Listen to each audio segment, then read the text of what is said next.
après ce qui est mon métier, ce qui était mon métier, derrière. Et donc j'ai commencé en 1982, ici. Vous voyez à peu près l'âge que j'ai. Je suis caché le nom.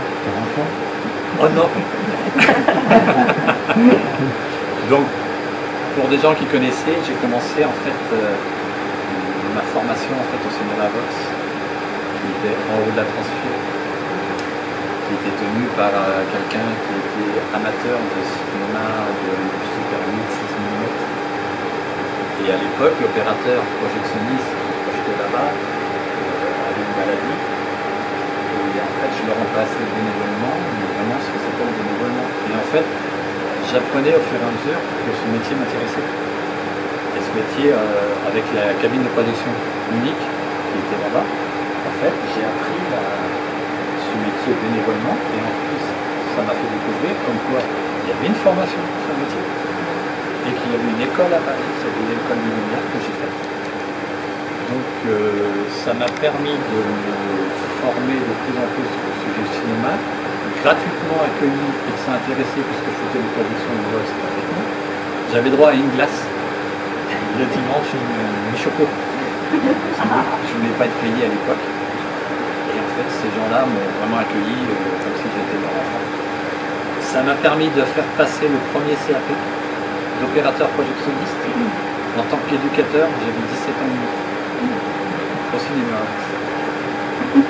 Alors ensuite, je suis parti à Paris pour faire l'école de lumière et on m'a recruté ici pour être en fait opérateur. Et ça fait 40 ans maintenant. Ici, j'étais bien accueilli et que ça se passe très très bien. Voilà, ça c'est pour... Petite question. Oui. Vous êtes quand même pas seul parce qu'il faut vous remplacer quand même. Bien sûr, je ne suis pas éternel. Ouais, voilà. Et je ne peux pas faire 24 sur 24. Non mais même, oui, voilà. Non, en fait, on est 4 projectionnistes fixes, plus 2 polyvalents. Et avec maintenant les nouvelles techniques qui sont arrivées, il y a une douzaine d'années, on est passé au numérique. Donc avant, on passait de l'argentique avec cet appareil de projection. Et on est passé au numérique. Mais ça a transformé notre façon de travailler, mais ça n'a pas changé le fait qu'il faut toujours des opérateurs derrière pour faire le travail. Différemment, bien sûr, puisqu'il n'y avait plus l'argentique. L'argentique, c'est un film. Je vais vous chercher un petit bout de film. C'était les bobines de film. Regardez ce qui se passait là. Ici, vous avez le projecteur, la lanterne. Ici, vous avez le chrono. C'est un petit peu le moteur de la voiture. À quelle vitesse défiler cette pellicule argentique en projecteur?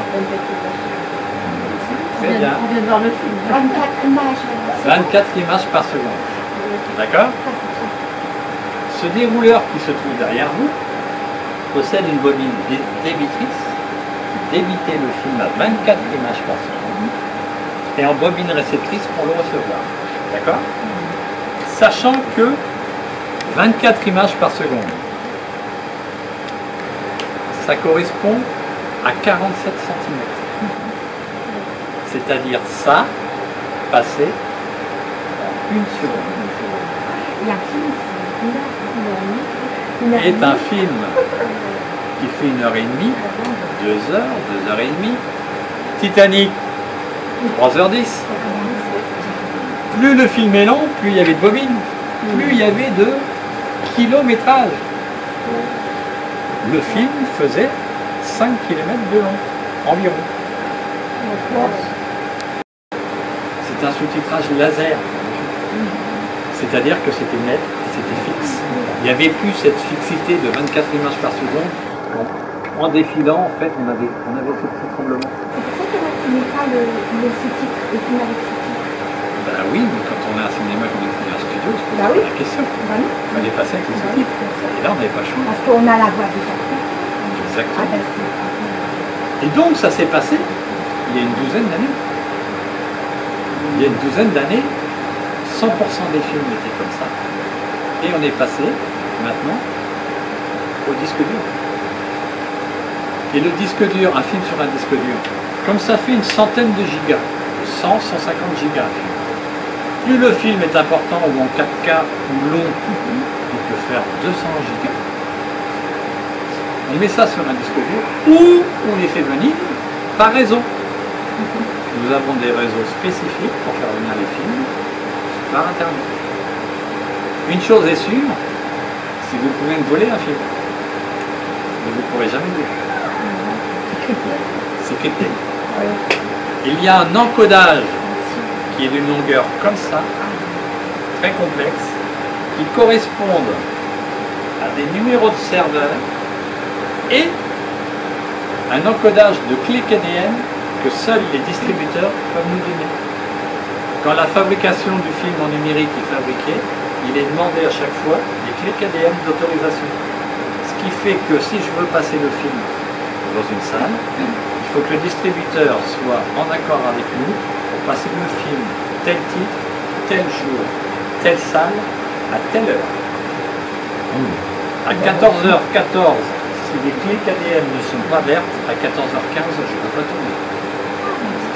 Au niveau sécurité, c'est encore. Ce sont les mêmes.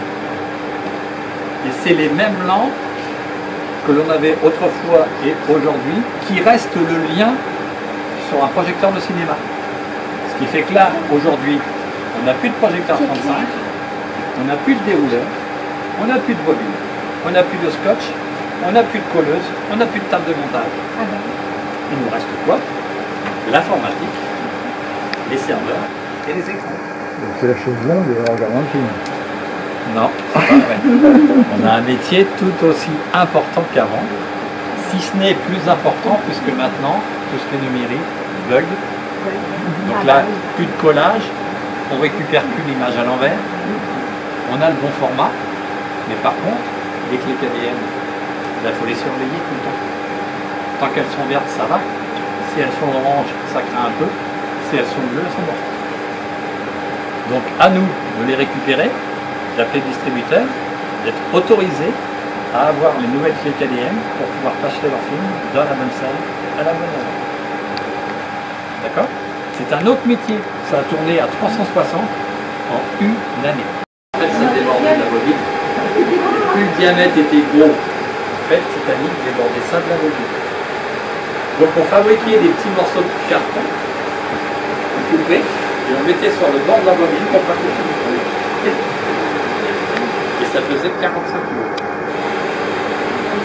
Ça c'était juste pour Titanic. Ah oui, parce que Oui, dans un disque. donc c'était pas. C'était pour un peu,